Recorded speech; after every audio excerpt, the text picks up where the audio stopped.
Let's talk about something we've all been through.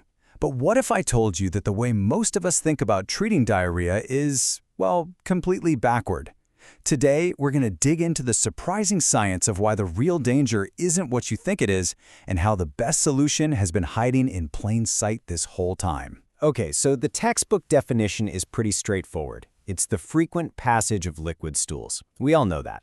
But, while we're all focused on the, let's call it inconvenience, the real drama, the actual danger is happening on a much, much smaller scale inside our bodies. And that, right there, is the million-dollar question. What actually makes it so dangerous? Because it's not really about just stopping the trips to the bathroom.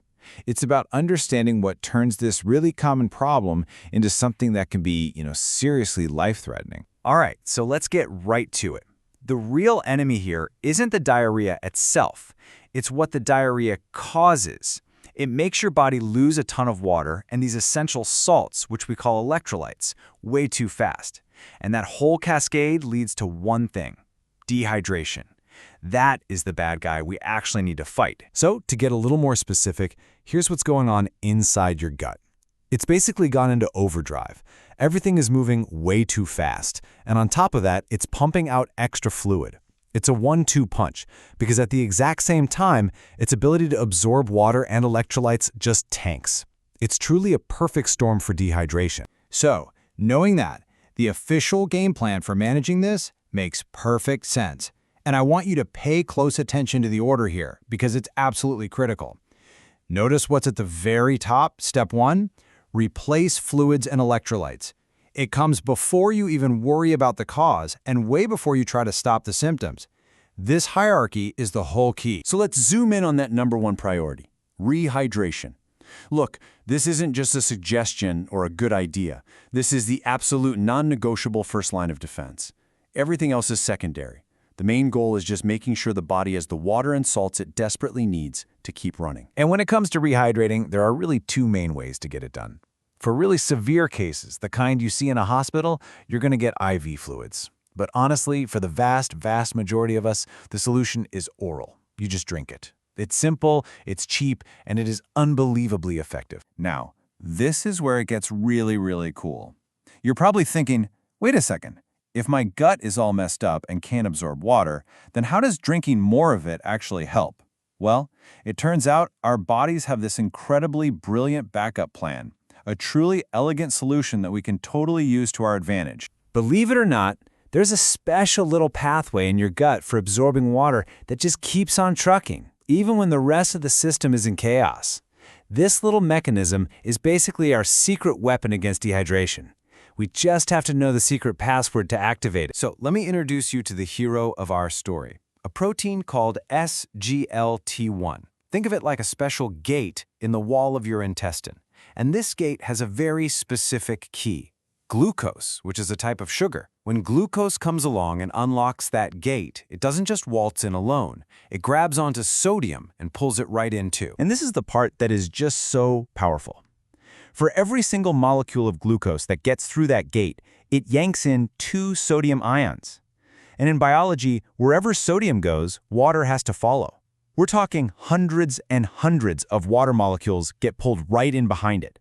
It's like this super efficient hydration pump that completely bypasses all the problems the diarrhea is causing. And this is how we hack that system.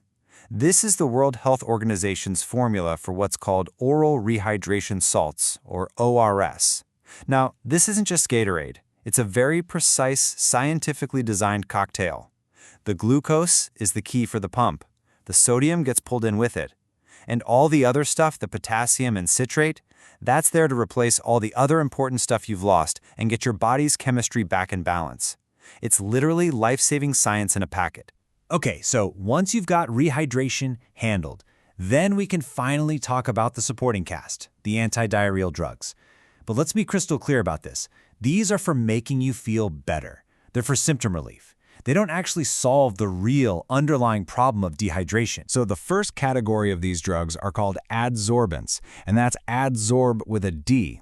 The way they work is pretty neat. They basically act like tiny little sponges, and things like toxins and germs stick to their surface. They bind all that nasty stuff up and help coat the intestines, which gives you some relief. And you've definitely heard of these. You've got kaolin, which is essentially a type of natural clay. There's pectin, which is a sugar that comes from apples. And then, of course, there's bismuth subsulfacylate. That's the active ingredient in Pepto-Bismol. And here's a little fun fact for you. The bismuth in it can give you a harmless but pretty startling side effect. It can temporarily turn your tongue and your stool black. All right, the other big category for symptom relief is anti-motility drugs. Now, if adsorbents are like sponges, these are more like hitting the brakes. They don't bind anything up. Instead, they work by directly slowing down the movement or the motility of your gut. They pretty much just tell your overactive intestines to, take a breath and calm down. The most common one you'll see everywhere is low bromide, which you probably know as Imodium. It's the go-to because it works fast and has a really low risk of side effects. Then there's the more heavy-duty prescription version called diphenoxylate. Now, this one's a synthetic version of morphine, so it has a higher potential for abuse. That's actually why they usually mix it with another drug, atropine, that's designed to make you feel kind of lousy if you try to misuse it. Okay, and this part is so important. You have to be careful with these drugs. They are not for every situation. You should only really use them for diarrhea that's not caused by a nasty infection. If you see blood, for example, that could be a sign of a serious infection like dysentery. And taking one of these drugs can actually make things worse by trapping the bacteria inside your body. They're also a big no-no for young kids and people with certain conditions like ulcerative colitis. So after all that science and all those drug names, what is the one single thing you need to walk away with?